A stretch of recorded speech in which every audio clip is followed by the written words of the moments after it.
رجالكم ولكن رسول الله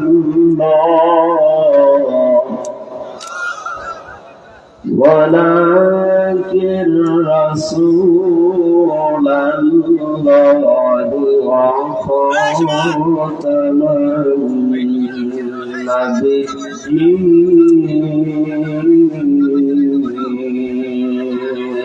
اللهم صل على سيدنا مولانا محمد وعلى آل سيدنا مولانا কত ব্যথা কত ভাবে সইছ যে তুমি তোমারই ফোনে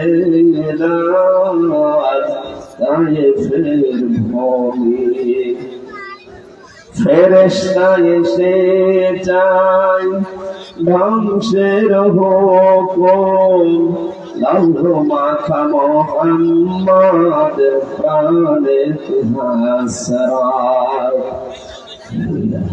ক্ষমা করো তায়েফবাসী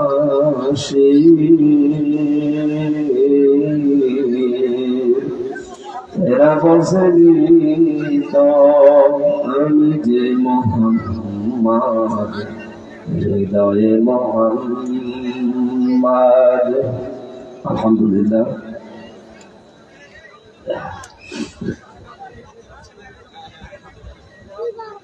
বাংলাদেশের ঐতিহ্যবাহী জেলা দিনাজপুর কাহারোল থানার অন্তর্গত চান্দোয়ারি তারুণ্য দলের উদ্যোগে জামে মসজিদের উন্নয়ন কল্পে দাখিল মাদ্রাসা ময়দানে 2 দিনব্যাপী ঐতিহাসিক তাফসীরুল কোরআন মাহফিলের সমাপনী রজনীর স্বনামধন্য সভাপতি বিশিষ্ট আলেমে দ্বীন জনাব মাওলানা আব্দুর রহিম দামাত বারাকাতুহুল আলিয়া প্রধান অতিথি আমার আরাফাতের ভাই আলহাজ মোহাম্মদ সালেমান আলী এতক্ষণ তিনি আলোচনা রাখলেন আপনাদের এই গ্রামের জামাই নাকি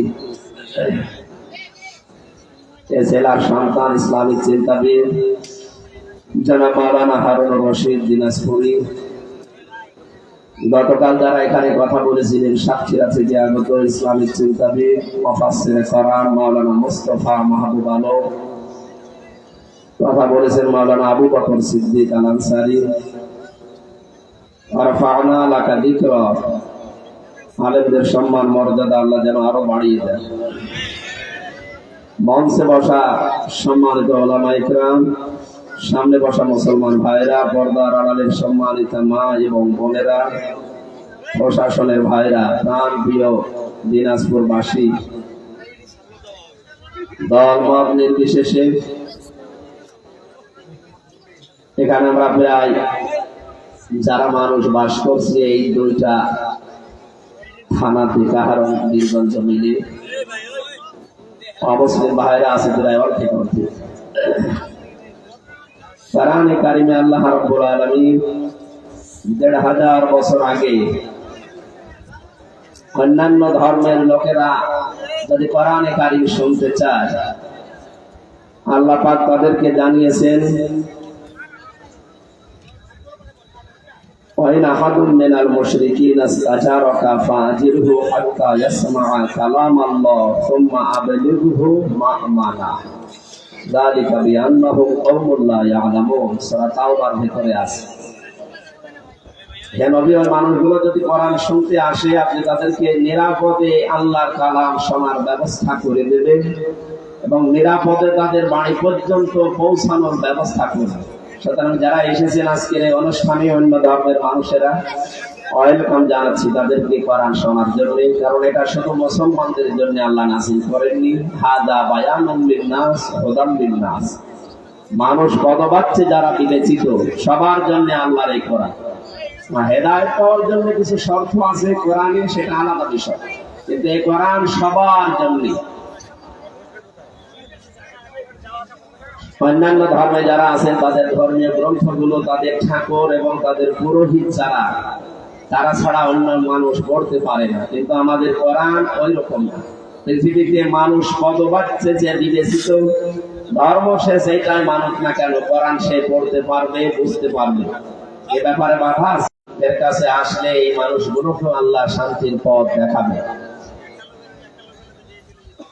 বাংলাদেশে আজ ধর্মীয় অনুষ্ঠানের ভেতরে হিন্দুদের যেটা বড়, সে আওরঙ্গজেব জাহাঙ্গীর নাম শোনেননি? এরা যখন দায়িত্বে ছিলেন ভারতে, কোরআন দিয়ে তার দেশ চলত। হিন্দু বুড়ি মহিলা তার যুবতী পুত্রবধূকে নিয়ে এসে বলেছিল, হারুন জাহাঙ্গীর, আমার এই যে পুত্রবধূ, আমার সন্তান আছে প্রশাসন, দায়িত্ব পালন করার জন্য তাকে অন্য জায়গায় যাওয়া লাগে। প্রতি রাতে আমি দেখি একটা দুষ্টু লোক এসে আমাকে হুমকি দেয় এবং আমার এই পুত্রবধূর ইজ্জত লুণ্ঠনের জন্য চেষ্টা চালায়। বাদশাহ জাহাঙ্গীর কোন কথার উত্তর দিলেন। একবার, দুইবার, তিনবার এ কথা বলার পর বুড়ি মানুষ তো রেগে গেছে। ডাক দিয়ে বলছে, জাহাঙ্গীর দেখো, আমি তোমাকে জন্মাতে দেখেছি, আমি তোমার দেশে বাস করি, কিন্তু এই দেশে আমার পুত্রবধূ নিরাপদে না। আজকে শুনলাম বা প্রতি রাতে যেভাবে ডিস্টার্ব করে, আমার মনে হচ্ছে আজকে ওই দুষ্কৃতিকারী এসে আমার পুত্রবধূর ইজ্জত লুণ্ঠন করে ফেলবে।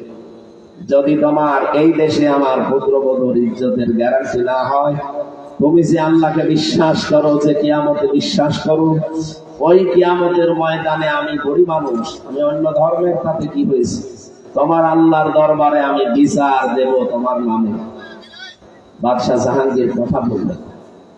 গরিব মানুষ বিভিন্ন রকমের কথা বলে চলে যান। বাদশাহ হারুন রশিদ রাতের বেলা গেলেন। বাদশাহ জাহাঙ্গীর রাতের বেলা গিয়ে দেখে দেওয়ালের পাশে একটা ঘোড়া বাঁধা আছে। বাড়ির ভেতরে আওয়াজ হচ্ছে, বাঁচাও বাঁচাও। তিনি গিয়ে দেখলেন বুড়ি অসহায় হয়ে আছে। বুড়িকে বললেন, একটা মোমবাতি চালা। হারিকেন, মোমবাতি, ল্যাম্পো চাই বলেন, এটা তাকে জ্বালাতে বললে। তার হাতে ছিল একটা মাথা, মানুষের মাথা। ওই দুষ্কৃতিকারীর মাথার উপরে হাত দিয়ে যে তরবারির সাথে ছিল, ওটা দিয়ে এক কোপে মাথা নামিয়ে দিচ্ছে। বুড়িকে যখন বললেন যে আলো জ্বালাও, মোমবাতি, লম্পো, হেরিকেন জ্বালা, তাড়াতাড়ি জ্বালানোর পরে মাথাটা রাখলেন আলোর কাছে, কিছুক্ষণ দেখে ছেড়ে দিলেন বিসমিল্লাহ বলে। বুড়িকে ডাক দিয়ে বলে, এক গ্লাস পানি নিয়ে আসো। পানিগুলো তিনি 3 ঢোকে পান করলে। এবার জবাব দিলেন, বুড়ি, তুমি যখন আমার কাছে নালিশ দিচ্ছিলি, তখন আমার পায়ের নিচ থেকে মাটি সরে যাচ্ছে। আমার দেশে কোরআনের নিয়ম নীতি চলে, আমি একজন মুসলিম বাদশাহ, আর আমার বাড়ির পাশে এই অমুসলিম মহিলা সে নিরাপদে নেই, তার ইজ্জত লুণ্ঠনের চেষ্টা চালাচ্ছে।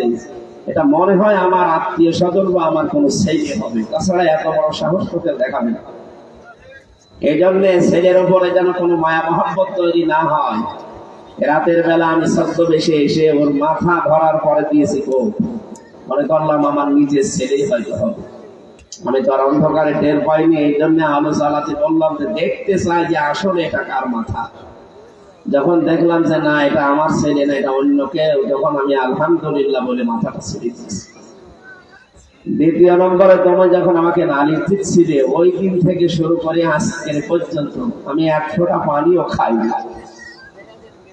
কয়েক ঘন্টা সময় চলে গেছে, আমি একেবারে না খেয়ে আছি। আমি চিন্তা করলাম, কিয়ামতে তুমি আমার নামে মামলা দেবে, আমি মামলার আসামি হয়ে যাব। এখান থেকে আমাকে মুক্ত হওয়াই লাগবে।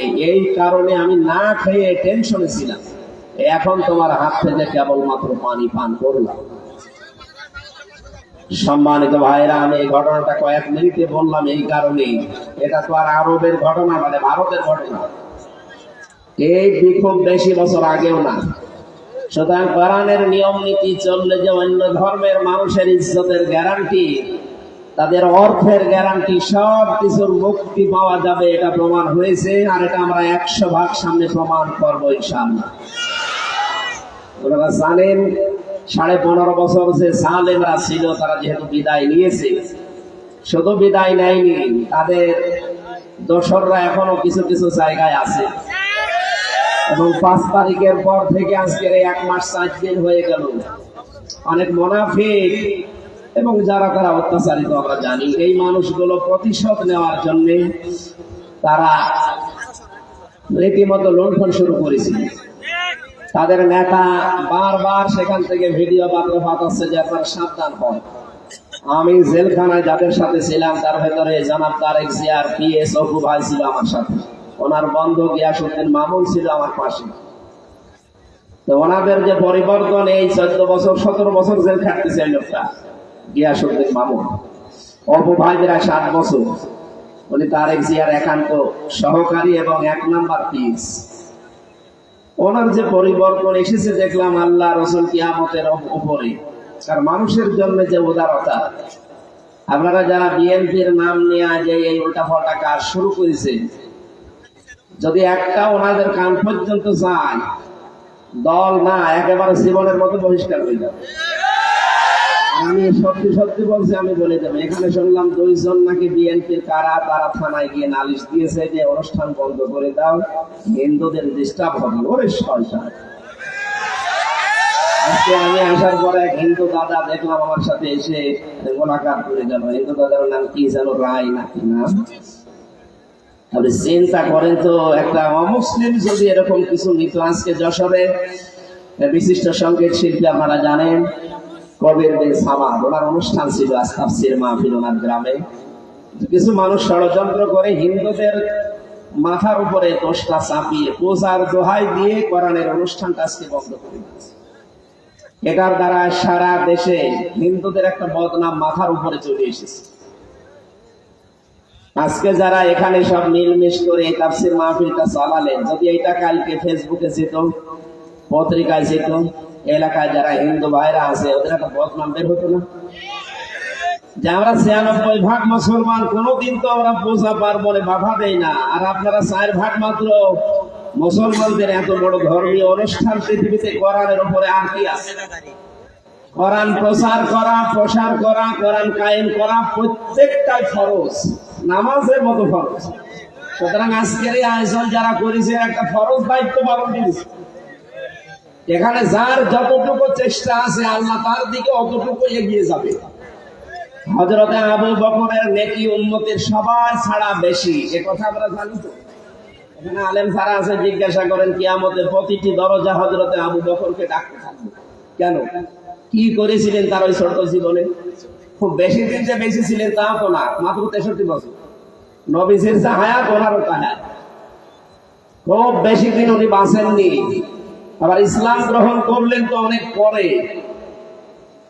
এই কয়েক বছরের হায়াতে কি এমন কাজ করেছিলেন যে তাম দুনিয়ার মানুষের নেকির কাজ এক জায়গায় দিলে আবু বকরের সমান হবে না?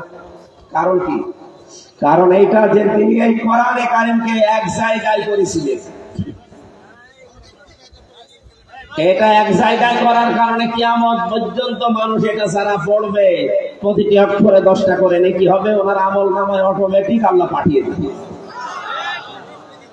আমাদের যেহেতু 60 বছর 70 বছর 80 বছরের উপরে হায়াত থাকে না, এর ভেতরে আর কয় বছরই বা ইবাদত করে।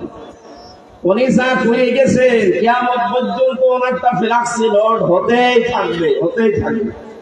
এখানে তাম দুনিয়ার মানুষ যাই করুক একটা করে পার্সেন্টেজ ওনার আমল নামায় যাবে। তা আমরাও যদি কোরআন কেন্দ্রিক কিছু করে যাই, হয়তো এখানে 100 বছর পরে একটা মানুষও আমরা এই জমিনে থাকবো না, সব কবরের বাসিন্দা হবো। এখানে যারা আছে 100 বছর পরে একটা মানুষ তো এখানে এসে পাবে না, না, এখানে নতুন মানুষ এসে জমি চাষ করবে। সুতরাং কিসের জন্য এত বড়াই দেখাচ্ছেন, কিসের জন্য এত অহংকার করেন? হিন্দু ভাইদেরকে উল্টা পাল্টা বুঝিয়ে আপনি কোরআনের অনুষ্ঠান বন্ধ করে দিলেন, খুব লাভবান হয়েছে। এটা তো প্রচার করা ফরজ ছিল, কারণ আমি আগেই বলেছি এটা শুধু মুসলমানদের কিতাব না, হাদা বায়ানুল লিন্নাস হুদাল লিন্নাস, এটা সবার জন্য বক্তব্য আছে, আর সবার জন্যই হেদায়েত আছে যদি শর্তগুলো মানুষ মেনে নিতে পারে।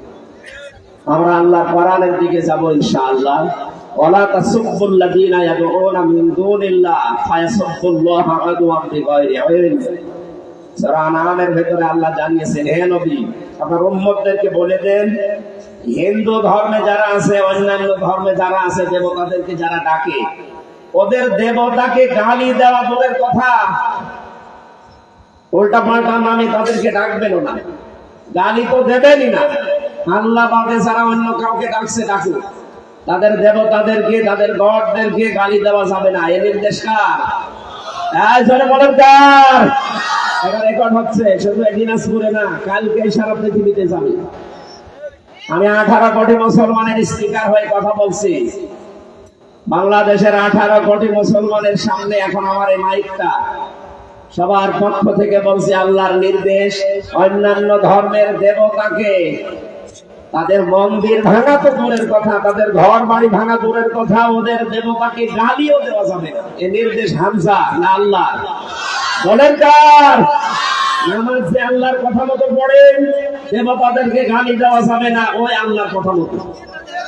যদি আমরা দিয়ে ফেলি, ওরা না বুঝে আমাদের আল্লাহকেও গালি দিয়ে ফেলতে পারে। এই জন্য আল্লাহ নিষেধ করেছে, যেখানে দেবতাকে গালি দেওয়া নিষেধ, সেখানে কোনোদিন দেবতার মন্দির ভাঙা জায়েজ হতে পারে? কখনো না। এই জন্য আমার বক্তব্য ক্লিয়ার কাট। আমাদের এই দেশে মসজিদ যেমন পাহারা দেওয়া লাগে না, নিরাপদে থাকে, আমরা চাই ওদের মন্দিরগুলো, মণ্ডপগুলো যেমন নিরাপদে থাকে। যতদিন আল্লাহ তাদেরকে সত্যের আসল পথ না দেখায়, ওরা করতে থাকে, কিন্তু আমরা যাব না। যারা বলেন যে ধর্ম যার যার উৎসব সবাই, কথাটা ঠিক না। কারণ এই যে উৎসব, এটা কিন্তু একটা ইবাদত। আমাদের যেটা চলছে এটা কি বলেন তো?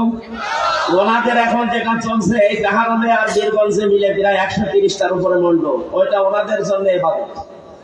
কথা বলেন না কেন? মান তাশাব্বাহা বিকওমিন ফাহুয়া মিনহুম। যে ব্যক্তি যার সাদৃশ্য গ্রহণ করে চলবে, যার আদর্শ মানবে, কিয়ামতে তার সাথে সে উঠবে। আমরা উঠতে চাই মুহাম্মদ রাসূলুল্লাহর সাথে। এক কথা বলেন না কেন? আমরা কি রবীন্দ্রনাথ ঠাকুরের সাথে উঠতে চাই? ওনাদের ধর্ম ওনারা পালন করবে, বাধা দেওয়া যাবে না, কিন্তু নিজে ওখানে যাওয়া যাবে না। নিজে যে আপনারা যদি বলেন হরি হরি রাম রাম, আপনার ইমান থাকবে। এই কথাটা যারা বলেন, আপনারা হয়তো আবেগে বা না বুঝে বা অন্য কোনো উদ্দেশ্যে বলেন। যারা বলেন যে ধর্ম যার যার উৎসব সবার, তাহলে আপনাদের ধর্মের যে উৎসব, যেটা আমরা যদি যেতে চাই বা যেতে পারি, অনেকে চাই, আমাদের এই যে রমজানের পরে যে ঈদ আসবে, এর 2.5 মাস পরে যে কোরবানি আসবে, সকালবেলা আসবেন, আপনাদের সামনে সবাই করা হবে।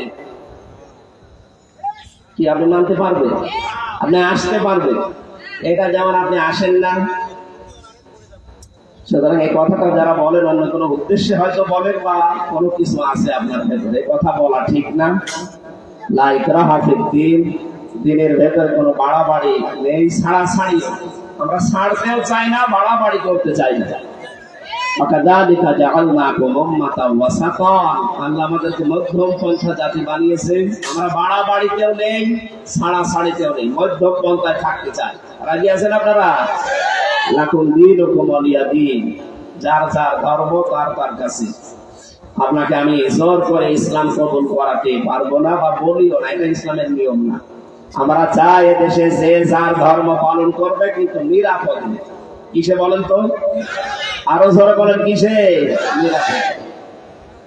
এই উদাত্ত আহ্বান রাখছি। যশোরায় যে ঘটনা ঘটে গেল কবির বিন সামাদ ভাইয়ের অনুষ্ঠানে, এটা বাংলাদেশের অন্য কোনো জায়গায় যেন আর সামনে না ঘটে, তাহলে দোষ সব জায়গায় হিন্দুদের উপরে পড়বে। আপনারা দেখতেছেন এই কয়েকদিনে ভারতে উগ্রবাদী কিছু হিন্দু যারা আছে, নীতিশ রান, এই লোকটা আমাদের নবীকে এবং নবীর জামাই হযরতে আলীকে গালিগালাজ করেছে, তার কার্টুন ছাপিয়েছে ব্যঙ্গাত্মক ভাবে। কথা বলে না কেন? এ দেশটা দ্বিতীয়বারের মতো যখন স্বাধীন হয়েছে 2024 সালের 5 আগস্ট, এরপর থেকে তো এতদিন পর্যন্ত কিছু করেননি। হঠাৎ এদের দুর্গা পূজা শুরু হবে, এর আগে আমাদের নবীকে আপনি গালি দিচ্ছেন। মানে ওদের একটা দুর্বিসন্ধি আছে, বাংলাদেশে মাত্র 4% হিন্দু। আমরা যদি ওই মুসলমানদের 96% যারা বাস করে, তাদের কলিজায় এখন আগুন লাগিয়ে দিতে পারি। আর তাদের কলিজায় আগুন লাগানোর প্রথম এই কোরআন, দ্বিতীয় মুহাম্মদ রাসূলুল্লাহ। এখানে যদি কেউ কিছু বলে, মুসলমানের কলিজায় আগুন লাগবে। ওরা জাতে মাতাল হলো, তাহলে ঠিক আছে। এই কাজটা করে আমাদের অন্তরে আগুন লাগিয়ে দিয়েছে। আমরা যেন রাগ করে আজ হিন্দুদের বাড়ি ঘরে আক্রমণ করে তাদের ভূষা মণ্ডপ পুড়িয়ে দেয় না। আমরা অত পাগল শামসুদ্দিন না। এই কথা বলে না কেন? খুব সতর্ক থাকা লাগবে। ওদের ফাঁদে পা দেওয়া যাবে না। ওদের ফাঁদে ওই জালেমা পা দিয়ে আর 15.5 বছর এদেশের মানুষকে অত্যাচার করেছে। আমি ভারতের বহু জায়গায় অনুষ্ঠানে গেছি। বাংলাদেশের মতো 29টা দেশ চোরা দিলে যত বড় হয় এত বড় ভারত। প্রায় জায়গায় ঘোরাঘুরি করে যা দেখেছি সবকে ওই যে জালেম বসে আছে মতি ওর ভক্ত। ও দেশের অধিকাংশ মানুষ ওকে চায় না। এই জালেম যেমন 15 বছর জোর করেছিল ও জোর করে আছে। বিশেষ করে কলকাতা আর এই যে এই পাশে যে ব্রাহ্মণবাড়িয়া কুমিল্লার পরে কোন রাজ্য যেন এটা আগরতলা, এই সমস্ত জায়গায় যদি সে ওই মোদি দাদার নাম বলে ঝাঁপ ফেলবে। এত রাগ ওই লোকটার ও যা করছে। এই যে মসজিদে হামলা করে মাঝে মাঝে, মুসলমানদেরকে দাঙ্গা বাঁধিয়ে আগুন দিয়ে পুড়িয়ে ছারখার করে দেয়। সাম্প্রদায়িকের কথা বলে আমাদেরকে উস্কানি দেন। এই দেশে যে সাম্প্রদায়িক সম্প্রীতি চলছে পৃথিবীর কোন দেশে এরকম নজির নেই। আমার ছোট্ট জীবনে আল্লাহ বহু জায়গায় আমাকে ঘুরিয়েছে। কয়েকদিন আগে সিঙ্গাপুর, মালয়েশিয়া, থাইল্যান্ড বিভিন্ন দেশে ঘুরে আসুন, সেখানেও এত সাম্প্রদায়িক সম্প্রীতি নেই। 56,000 বর্গ মাইলে যা চলছে। আমরা ঘোষণা দিতে চাই এদেশে সে জন্ম নিয়েছে সে দেশের বৈধ নাগরিক। কোরআনে কারীম আমাদেরকে জানিয়েছে ক্বালা ওয়া মিন যুররিয়াতি ক্বালা লা ইয়ানালু আহদি যালিমিন। এই দেশে নেতৃত্ব দিতে হলে জালেম হওয়া যাবে না, কারণ জালেমের জন্য নেতৃত্ব দেওয়া জায়েজ নেই। এই ঘোষণা কোরআনে সূরা বাকারা 124 নম্বর আয়াতের ভেতরে আছে। ইব্রাহিম আলাইহিস সালামকে আল্লাহ জানিয়েছিলেন, হে ইব্রাহিম, আমি তোমাকে মানুষের জন্য নেতা বানিয়ে দিলাম, কিন্তু তোমার সন্তানাদি কিয়ামত পর্যন্ত যারা আসবে এরা যদি কেউ জালেম হয় তারা নেতৃত্ব দিতে পারবে না। ওদের জন্য জায়েজ নেই, অবৈধ, হারাম। এই জন্য যে জালেমরা নেতৃত্ব দিত ওরা আল্লাহর মামলার আসামি, পালিয়েছে। আমরা চাই এদেশে আরো যারা জালেমের দোষর আছেন আপনারাও যান, আপনার মায়ের কাছে নিরাপদে যান। এদেশে কোনো জালেমের জায়গা নেই। কথা বলে না কেন? এখানে যা আছি আমরা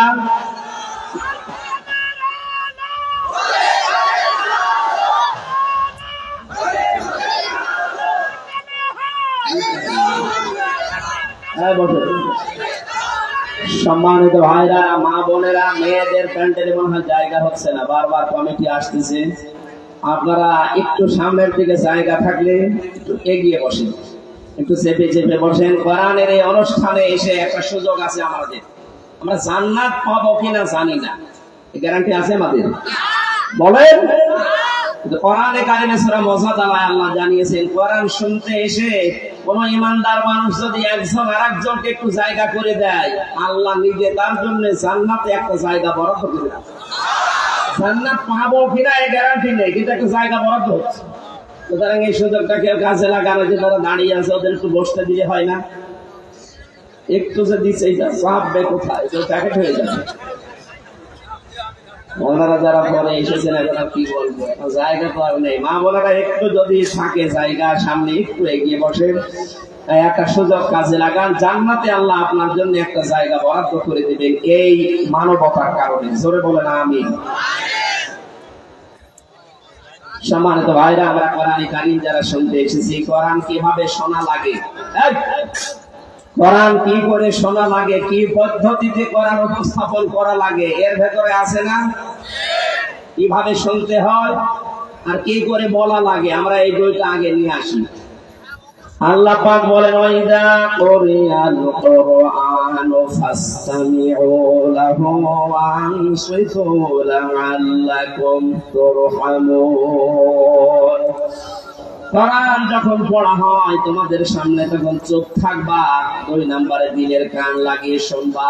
চুপ থাকাও ফরজ, শোনাও ফরজ। যেহেতু এখন আরম্ভ হয়ে গেছে সুতরাং চুপ থাকতে হবে। নামাজে দাঁড়িয়ে যেমন চুপ থাকেন, 2 নম্বরে শুনতেও হবে। তাও যেমন তেমন ভাবে না, দিলের কান লাগিয়ে শোনা লাগবে। এ নির্দেশ কার?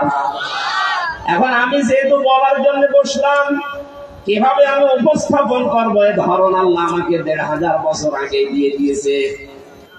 কোরআনে কারীমের সূরা আরাফের প্রথম নাম্বার আয়াতে আল্লাহ ঘোষণা দিচ্ছেন যে এইভাবে আমার বান্দা বান্দীদেরকে কোরআন শোনাবা। কিতাবুন উনজিলা ইলাইকা ফালা ইয়াকুন ফি সাদরিকা হারাজুম মিনহু লিতুনদিরা বিহি ওয়া যিকরা লিল মুমিনিন। আল্লাহ পাক বলেন এই একটা কিতাব। আবার বলছি, এখন যেহেতু কোরআন আরম্ভ হয়েছে, শুনতেও হবে, চুপও থাকা লাগবে, দুইটাই কি।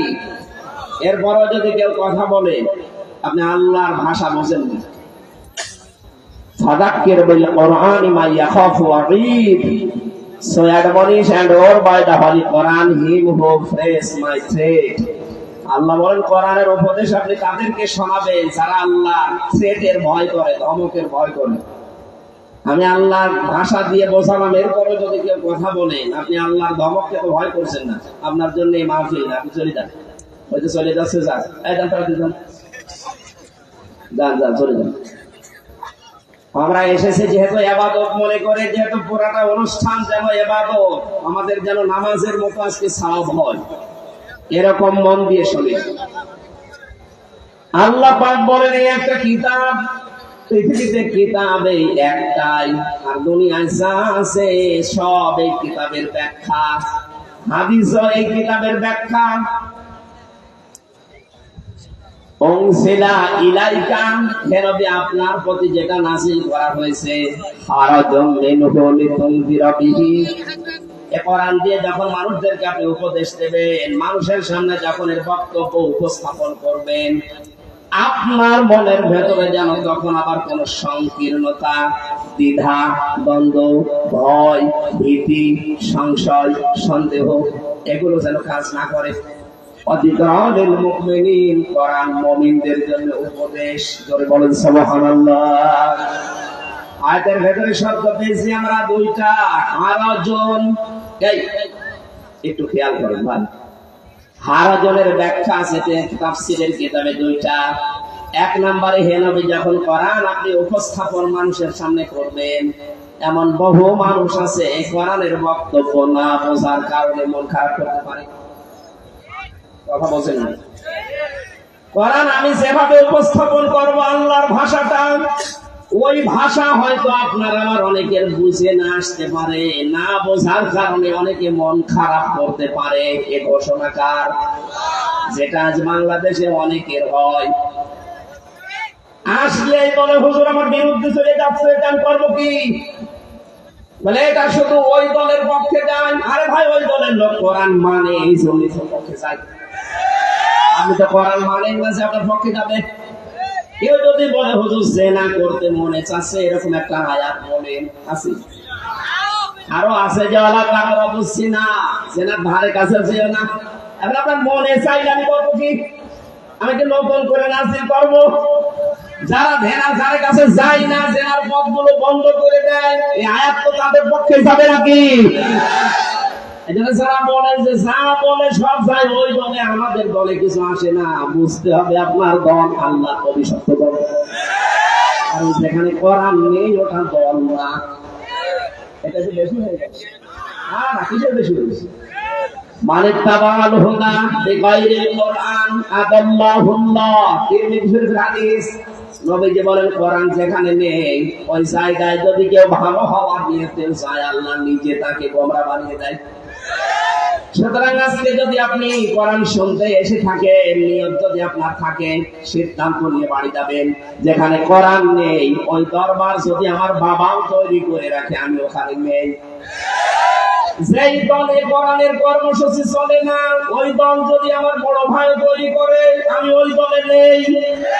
ওখানে যদি আমি জেনে শুয়ে থাকি, আমাকে খারাপ বানাবে কে? শব্দটা আদল্লাহ। এখানে আলেম যারা আছে বলেন তো, আদল্লাহ ইউদিল্লু বাবে ইফান, দল্লাহ ইয়াদিল্লু দিলেও তো অর্থ হয়ে যেত। সলাসে মুজাররাদ থেকে শব্দটা আসলে বাংলা অর্থ হতো আপনি নিজেই নিজেকে খারাপ বানিয়ে ফেলেছেন। কিন্তু আদল্লাহ শব্দ বাবে ইফান থেকে আসার কারণে বাংলা অর্থ দাঁড়িয়েছে আপনার নিয়ত ভালো ছিল, কোন জায়গায় যাচ্ছিলেন, সে কোন দল বলেন, কোন দরবার বলেন, কোন পূজার মণ্ডপে বলেন, নিয়ত ভালো ছিল, কিন্তু কোরআন সেখানে নেই, কোরআনের কর্মসূচি ছিল না। এই জন্য আল্লাহ নিজে দায়িত্ব নিয়ে আপনাকে আরো খারাপ বানিয়ে দেবে। আপনি চিন্তা করেছেন কথার ওজন কত? এখানে সিদ্ধান্ত নেওয়া লাগবে যে এই দলে কোরআন নেই, ওই দলের প্রতিষ্ঠাতা আমার বাবা হলেও আমি ওই দলে আর থাকবো না। আমি যদি ভালো হওয়ার ওই দলে থাকি, আমাকে খারাপ বানিয়ে দেবে কে? এটা মানবেন কারা দেখি? লিল্লাহি তাকবীর। হ্যাঁ, আমরা হাত তোলা যাবে না, বুঝে শুনে হাত তোলেন। কোরআন যে দলে নেই ওখানে আপনি আর মরণ পর্যন্ত থাকতে পারবেন না। এবার হাত তোলেন, আবার হাত তুলছে বলেন তো, এরা যেন মেনে নিতে পারেন তারা হাত তোলেন। দেখেন তো হাত তোলে নিতে। আলহামদুলিল্লাহ, সাকসেস হয়ে গেছে। আমি মনোযোগ করেছি না, আর কিচ্ছু লাগবে না। এটা ঠিক থাকবে তো? আগে সামিয়ানা পার হলে আগে যাচ্ছিলেন তাই। সুলাইমান নবী আলাইহিস সালামের জামানার একটা কাহিনী পড়েছিলাম তাফসীরে, সূরা মুহাম্মদের তাফসীরে। সুলাইমান নবী একবার জিনদেরকে বললেন একটা মসজিদ তৈরি করো। ওরা মসজিদ তৈরি করার পরে এবার ভাঙা আরম্ভ করেছে। সুলাইমান নবী এসে বলে, কয় মসজিদ? বলে বানিয়েছিলাম আবার ভেঙে ফেলেছি। কেন? আপনি তো বলেননি যে মসজিদ বানানোর পরে কি করা লাগবে? দেখলাম কাজ কাম নেই, করবো কি? ভেঙে ফেলি। সুলাইমান নবী বললেন, ঠিক আছে মসজিদ বানাও, এটা শেষ হয়ে গেলে একটা কুকুরের লেজ সোজা করবা। ওরা ঠিক মসজিদ কমপ্লিট করে কুকুর নিয়ে এসে লেজ ধরে টানে, লম্বা হয়ে যায়, যে ছেড়ে দেয় আবার কাছে যায়। কি গো, এটি কুকুর, এভাবে হবে না, তেল মোবাইল নিয়ে আয়। তেল মোবাইল নিয়ে টানে, হ্যাঁ লম্বা হয়ে গেছে, যে ছেড়ে দেয় আবার যা ছিল তাই। জিনারা বলছে এভাবে হবে না, বাঁশ নিয়ে আয়, জায়গা মতো বাঁশ দে, বাঁশ দিয়ে টাইট করে বেঁধে রাখ। 5 দিন 7 দিন বেঁধে রাখার পরে যখন যেই খুলে দেয় আগে যা ছিল তাই। সুলাইমান নবী এসে বলছে, কি করো? কর্ম গিয়ে কি কুকুর? আমরা তো টানা টানিতে ব্যস্ত আছি, যত টানি লম্বা হয় ছেড়ে দিলেই কাছে যায়। বহু জিনিস দিয়ে আমরা টানাটানি করেছি, হাত দিয়ে টেনেছি, তেল দিয়ে টেনেছি, বাঁশ দিয়ে টেনেছি, হয় না। আমার তো মনে হচ্ছে 15.5 বছর অনেকের চরিত্র ইলেজের মতো হয়ে গিয়েছিল। এদেশের 18 কোটি জনগণ তাদেরকে শোধরানোর জন্য বহু চেষ্টা করেছে। কেউ হাত দিয়ে টেনেছিল, কেউ মুখের ভাষা দিয়ে, কেউ তেল দিয়ে, কেউ বাঁশ দিয়ে, কেউ জীবন দিয়েও টেনেছে। কিন্তু কুকুরের লেজের চাইতেও খারাপ, ও কোনোদিন সোজা হয়নি, শেষ পর্যন্ত সোজা হয়েছে পালিয়ে। এখন বুঝতেছে যে কি করলাম। এই দেশের মানুষ পালিয়ে গেলে 15.5 বছরে সোজা হয়েছে যে, তাহলে এইভাবে পালানো লাগতো না। আর এই মানুষগুলোকে বিপদে ফেলে গেলেন, এখন এরা করবে কি? এখন তো এই দেশে পরিচয় দেওয়া যায় যে আমি একজন হিন্দু, কোনো অসুবিধা নেই, কিন্তু যদি কেউ বলে যাবে আওয়ামী লীগ, তার বাপ খুলে ফেলবে। কি করে গেলেন আপনি? আপনার লেজ ধরছে কুকুরের মতো। এত টানাটানি করলাম আমরা 15.5 বছর, কত আলেমরা সংশোধনের জন্য চেষ্টা চালিয়েছে, কিন্তু যা ছিল তাই। আমাদের চরিত্র কি ওই লেজের মতো হবে নাকি?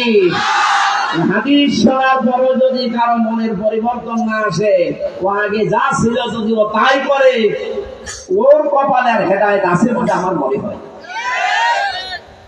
সুতরাং যারা সিদ্ধান্ত নিয়েছিলেন একচ্ছত্র ভাবে, একেবারে খাঁটি ভাবে নিয়েছেন তো, কোরআন যেখানে নেই আমি ওখানে নেই, কারণ আমার আখিরাত আমি ধ্বংস করতে পারি না। কথা বলেন না কেন? দুনিয়া একদিকে হয়ে যাক, আমি যদি একা থাকি তাও আমি একা দাঁড়িয়ে থাকবো ইনশাআল্লাহ। কোরআনের কথা না বোঝার কারণে মন খারাপ হয় এমন দর্শক শ্রোতা নেই? কারা আছেন এরকম মন মানসিকতা নিয়ে? হাত তোলেন তো। আছে নাই তো? যে 2 জন আজ থানায় যে এডিসির কাছে নালিশ দিল, এরা কারা? এরা তো হিন্দু ভাইরা না, মুসলমান। এরা মনে করে যে আমাদের পক্ষে হুজুর বলে না, আরে ভাই আমি আয়াত পড়ি, তাহলে আপনি অন্য কোনো বই এনে দেন, আমি সেইটা বলি। তাহলে কোরআনে আপনার পক্ষে যাওয়ার মতো কোনো আয়াত নেই। তখন বলে ঠিক আছে, যখন আমার পক্ষে কোনো আয়াত নেই তখন আমি এটা হতে দেবো না, বন্ধ করুন। এটা বন্ধ করে আপনার কপাল যেন সালেমের মতো পড়বে, আপনি টের পাচ্ছেন। এই 15.5 বছরে কোরআনের আলোচনায় যত বাধা দিয়েছে তত কপাল খুলেছে। 14 জায়গায় অনুমতির সিস্টেম করেছিল। আরে ভাই আমি কি আমার বাবার কথা বলার জন্য কুষ্টিয়া থেকে এসেছি? কোরআনের তাফসীর পড়ে আমি যতটুকু বুঝি ওইটা আপনাকে বোঝানোর জন্য আসলাম। আর আপনি এমন সিস্টেম করে রেখেছে যে 14 জায়গায় যান পারমিশন নেই।